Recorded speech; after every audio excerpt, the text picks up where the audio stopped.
Good morning students, how you all are. So आप लोगों की नई बुक्स आ गई है। हमने चैप्टर 1 स्टार्ट कर दिया है, जिसमें हम राजपूत इरा के बारे में पढ़ रहे हैं। राजपूत जो लोग थे, उन्होंने कैसे शासन किया, कैसे धीरे धीरे उन्होंने अपने एम्पायर को बढ़ाया, है ना। तो अपने पार्ट 1 में पढ़ा था कि उन लोगों ने अपना जो शासनकाल है वो जब शुरू किया था, तो उनके बेसिकली बारे में पढ़ा कि वो बहुत वीर बहादुर होते हैं, किसी भी चीज़ से डरने वाले नहीं होते हैं। उनके घर में जो वीमेंस होती हैं वो भी बहुत वीर बहादुर होती हैं। तो उसी सीरीज़ में आज आप पढ़ने जा रहे हो। Next, as the power of the Solanki ruler weakened, the Vaghela dynasty came to power on the throne of Gujarat. Gujarat के शासनकाल में, थ्रोन का मतलब शासनकाल में, गुजरात के शासनकाल में जब सोलंकी शासक जो है वो कमज़ोर पड़ने लग गए, तो किसका शासन आ गया? वाघेला राजवंश जो है आ गया। Vaghelas were loyal noble of Solanki Kings.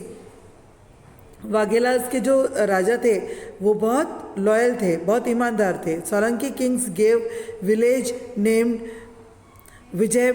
विजयपरली यानी वघेल, ठीक है, to Ambrose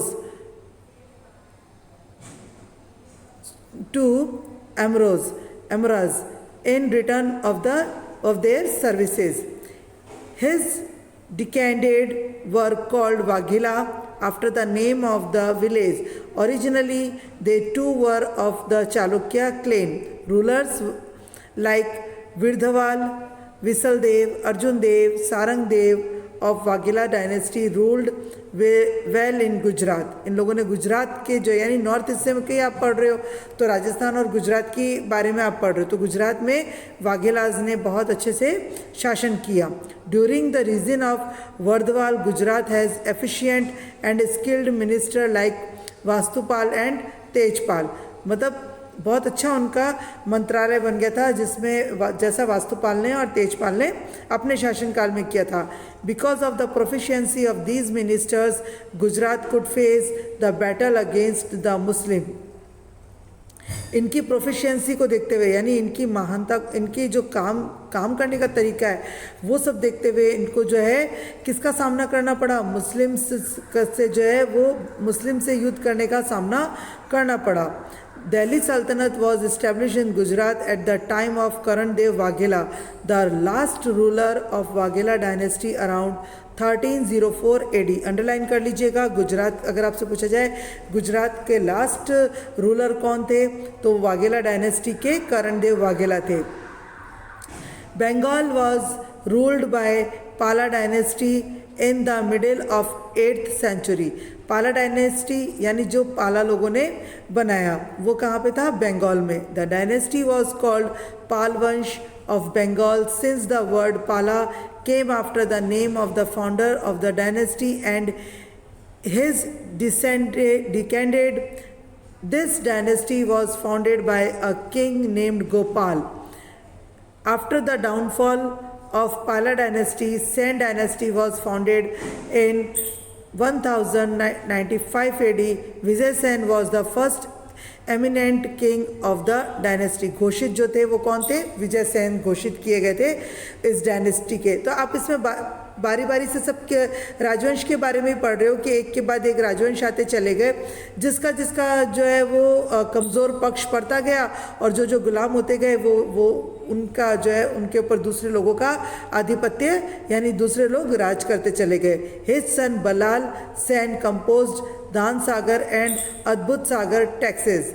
After conquering Gujarat from Karan Dev Vaghela, Sultan of Delhi appointed Nazim Subhas. These governors carried out the administration of the state. In 1407 AD, Zafar Khan changed his name to Muzaffar Shah and became the Sultan.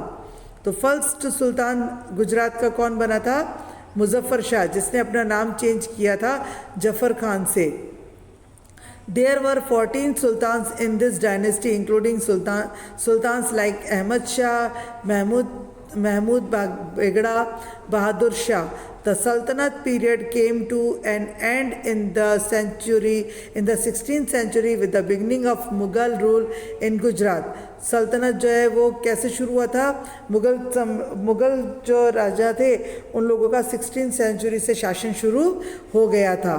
Know this, Vanraj Chawda established Anhilwad Patan and Ahmad Shah established Ahmedabad. Collect some information associated with the establishment of the new towns by these two rulers. State of South India. The state located in the south of river Narmada are called Southern State. In the 8th century, many small and large dynasties became independent in South India as well as North India. आपको मैंने revision में भी ये चीज़ पढ़ाई थी और आपको बताया था कि छोटे और बड़े कई तरह के जो राजवंश है वो स्वतंत्र होते चले गए क्योंकि वहाँ पे कोई भी जो है वो प्रॉपरली शासन करने वाला नहीं था. Let's obtained some information about the dynasties like Chalukya, Rashtrakuta, Pallav, Chola, Pandya and Chera. The first king of Chalukya dynasty was King Jai Singh. Underline कर लीजिएगा. The first king of Chalukya dynasty was King Jai Singh. In 540 AD, Vatapi was made the capital and a separate independent state was established by Pulkeshi first. This dynasty is known as Chalukya dynasty of Vatapi, present day Badami. In this dynasty there were important rulers like Kirtivarman, Pulkeshi I and Pulkeshi II. When the power of Vatapi Chalukyas was weakened, one of their branches was established in the region between Krishna and Godavari rivers. जैसे जैसे जो कमज़ोर पड़ते गए चले गए उन लोगों ने क्या किया, अपना जो शासन काल है वो दूसरे लोग चलाने लग गए. ठीक है. This branch was established by Vishnu Vardhan. As these Chalukya rulers of East made Vengi their capital, they were known as Vengi Chalukyas. Like Vatapi and Vengi, Kalyani also had a branch of Chalukya dynasty. ये सब आप पढ़ रहे हो कि जो Chalukya dynasty आया था, चालुक्य राजवंश आया था, तो उनके टाइम में ये किस तरीके से काम हुआ था. These Chalukyas were known as Chalukyas of Kalyani. ठीक है. The power of the Rashtrakuta dynasty rose when the Chalukya dynasty declined in south. जब साउथ में जो है चालुक्य डायनेस्टी खत्म हो गया तो फिर क्या आ गया, Rashtrakuta. South Indra I is considered to be the first king of this dynasty. अगर राष्ट्रकूटा के डायनेस्टी के बारे में पूछा जाएगा तो उसका फर्स्ट किंग कौन था, Indira I. Govind III was the most powerful ruler of Rashtrakuta dynasty. अगर पावरफुल में पूछा जाएगा तो कौन था, गोविंद III. ध्यान रखिए, फर्स्ट किंग ऑफ डायनेस्टी किसका, राष्ट्रकूटा का, इंद्रा I. और मोस्ट पावरफुल कौन था, Govind III. Two states of the Yadav dynasty existed around this time in Gujarat, Devagiri or Dwarasth Mudra. Okay. तो यहाँ पर आप जो है इनके बारे में सब अलग अलग रूलर्स के बारे में आप पढ़ रहे हो. ठीक है. अब यहाँ पर आप देखो,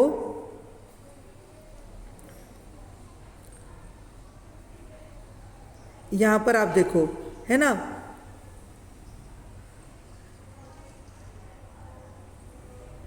देखिए फॉरेन अटैक इन रीजन. अब यहाँ पर जो है सबसे पहले आप यहाँ पे देखना, administration of Rajput era. During Rajput era, various Rajput dynasties ruled. At the time, there were changes in the ruling dynasties, but there were no changes in the situation in the political dynasties. In the Rajput era, position of the king was hereditary. It was not necessary that only the eldest son of the king could become the ruler. देखो इसमें राजपूत इरा में कोई ज़रूरी नहीं था कि जो बड़ा बेटा होगा वही जो है राजा बनेगा. जो भी समझदार होगा और जिसमें भी जो पावरफुल होगा वो भी शासक या राजा बन सकता था. King used to make any one of his sons as the Yuvraj or his successor who later on became the king. There are instances which show that people or courtiers used to elect the king of their choice. Like King Yashkasar of Kashmir was chosen by a committee of Brahmins. Ministers were of two types at that time: Amatya ministers or secretariat. Amatya's job was to negotiate and do politics, and the secretariat job was to fight and make peace. This final decision on every policy was taken by the king. At the time of bureaucrats of the regime were holding positions like Mahaparishar and Dandanayak. The head of the town council was called the mayor. Nagarpatti village's institution occupied a very important place during the Rajput rule. This institution had developed so well the Gram Panchayat remained important even at the time of the Mughals. Just like Nagri, Gram Panchayat, North Gram Panchayat occupied an important place in south also. Its head was called Mukhi or Sarpanch. Although Gram Panchayat used to give judgment in many matters, yet the king was the supreme authority in judicial system of the state. Trade, commerce. अब ये लोग business कैसे करते थे उसके बारे में बताया हुआ है. There was a separate department for taking care of commerce related matters in the Rajput era. This department used to make arrangement for collection of tax over the foreign trade, decide the value of things and purchase essential commodities required in the state. Main sources of tax collection was land revenue, which was 1/6 part of the production. In Rajput era, land was known as bhag. It is livelied on land even today also. Revenue was also collected from post, check post and irrigation, stamp tirth yani Kambhat and brick Gudukach yani Bharuch. Ports of Gujarat were famous for foreign trade at that time. Foreign attack and India. Muslim invaders invaded India between the 8th and the 12th century. In the 8th century, Muhammad Ibn Qasim attacked northwestern part of India in order to extended boundaries of the Arab Kingdom. The armies of Subuktin also invaded from northwest part, but these inventions did not help the invader to establish their power in India. After that, seeing abounded wealth, Sultan Muhammad Ghazni invaded India several times between 1000 AD and 1026 AD. Seeing abundant wealth there, the main reason of Muhammad Ghazni's invention was India's abundant wealth. He kept on invading India again and again, and each time he invaded with more power. देखो मोहम्मद गजनी ने जब अपना शासन शुरू किया, जब वो आया था भारत की तरफ आकर्षित हो रहा था, तो वो सिर्फ यहाँ की जो वेल्थ है यानी यहाँ की जो धनराशि है, यहाँ की जो यहाँ पे जितना पैसा पाया जाता है उसको देख करके वो यहाँ पर आकर्षित हो रहा था. और फिर क्या हुआ, जब उसने सारा धीरे धीरे जो व्यापार और भारत को अपने हाथ में लेना शुरू किया, तो धीरे धीरे वो रिच होता चला गया और भारत गरीब होता चला गया. The Indians could not unite to form a powerful army. भारतीयों में तो पहले भी एकता नहीं थी, आज भी नहीं है ना. तो उनकी एकता नहीं होने के कारण में क्या हुआ, उनके पास में कोई भी पावरफुल सेना नहीं थी. As a result in 1026 he invaded Somnath and looted a lot of wealth.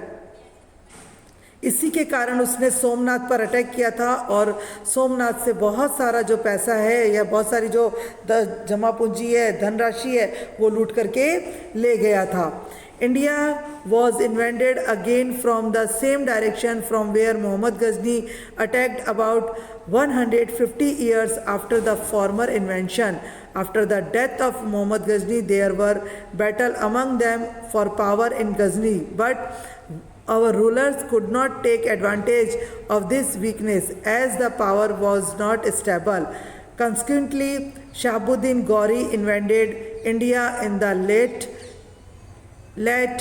12th century. Initially, he had to suffer some defeat, but finally he defeated Prithviraj Chauhan in the second battle at Tarai battlefield and established his power in Delhi. जितने भी मुस्लिम सुल्तान थे उन लोगों में unity थी, उन लोगों ने क्या किया, और हमारे में यूनिटी नहीं थी, तो किसी ने भी उनकी वीकनेस का फ़ायदा नहीं उठाया और उनको खुद से मौका दिया हमारे ऊपर शासन करने के लिए। ठीक है, यहाँ पर ये चैप्टर फिनिश होता है। किसी को भी कोई चीज़ समझ में नहीं आती है तो फील फ्री आस्क मी, एक बार इसको स्टडी करना बहुत ईजी है। सिर्फ जितने भी राजवंश आए और उन्होंने कैसे शासन किया उसके बारे में इसमें बताया गया है। Okay, bye bye.